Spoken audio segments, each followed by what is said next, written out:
Welcome to Penrose Learning, where we make understanding easy. You start by opening MX Player and ensuring it has storage permission. This lets the app list folders. Once done, tap the three-line menu or the top left hamburger icon to access settings. Make sure the SD card or external path is mounted and visible in Files, otherwise stop and mount it now.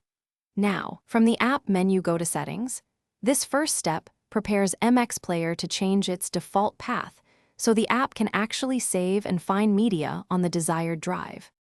Next, in Settings, locate the folders or library settings. This controls where MX Player scans for media. Tap Add or Browse and navigate to the folder on your internal storage, SD card, or OTG device. Select the exact folder you want scanned, and then choose Use this folder or mark as default for scans, so future imports go there. Make sure to remove any unwanted indexed folders to avoid duplicates. Once you set it, force a rescan so the app updates its library immediately. Finally, confirm the new path by forcing a rescan in library settings or simply restart the app. This ensures MX Player rebuilds its index with the new location. If media still does not appear, make sure storage permission remains granted and the chosen folder is indexed. Revoke and regrant permission if necessary. If the SD card shows errors, unmount and remount it, or check the card format.